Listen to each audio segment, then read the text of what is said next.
L'interview.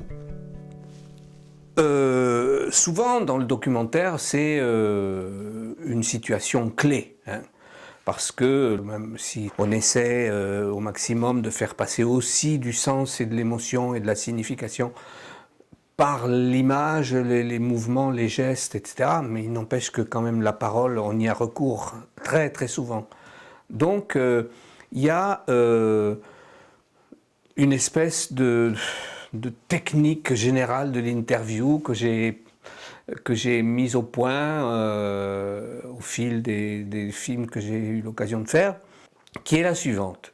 On donne rendez-vous à quelqu'un tel jour pour faire votre interview. Et cette personne, dans sa tête, elle a souvent préparé ce qu'elle va vouloir dire. Quelquefois, c'est très bien, ça correspond pile poil, mais quand c'est trop préparé, c'est aussi un petit peu trop préparé, justement. C'est un peu trop joli, un peu trop organisé. Mais tout ça n'est pas grave. Pour en arriver à la méthode qui est la mienne, c'est que on s'installe, on met la caméra en route, le son est là, qui capte la parole, tout va bien, et cette personne se lance.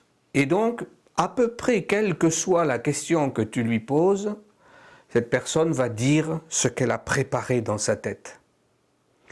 Et bien là, il ne faut pas l'en empêcher. C'est ça que je veux dire. Il faut la laisser dire ce qu'elle a préparé. Il ne faut pas la frustrer. Et puis, quand elle a fini, quand elle a épuisé ce discours prémâché, c'est là que, toi, tu vas relancer la personne en posant des questions, en essayant de dévier, si besoin est, vers le sujet dont tu as vraiment envie d'avoir son discours.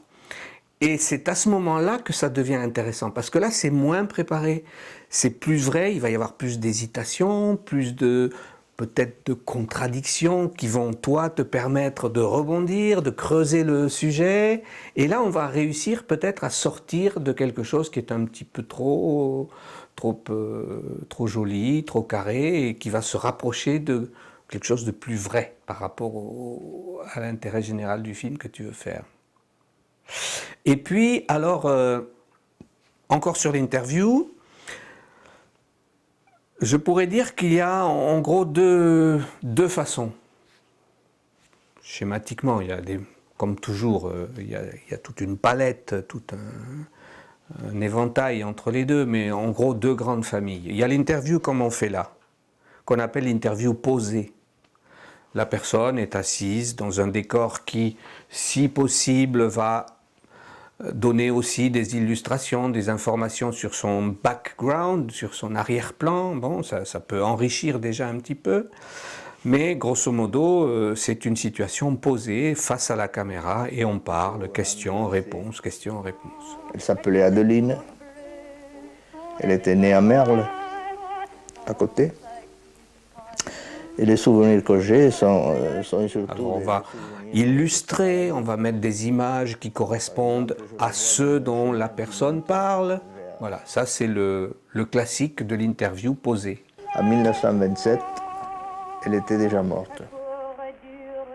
C'est très correct de faire ça, mais je trouve que quand on peut, il y a une deuxième famille d'interview, une deuxième manière d'interview que je préfère, quand on peut, qui est d'occuper la personne que l'on souhaite faire parler, mais de l'occuper à son activité. C'est-à-dire qu'on met la personne que l'on veut faire parler, dont on veut obtenir des informations par la parole, on la met en situation de faire quelque chose qui, le plus possible, évidemment, doit avoir un rapport avec ce qu'elle raconte, sinon c'est idiot. Et là, sa parole est plus hachée, plus dispersée, mais en même temps, elle est plus riche, elle est plus spontanée, elle est plus vécue. Je pouvais venir passer la nuit chez elle, dormir chez elle, avoir ma chambre ici.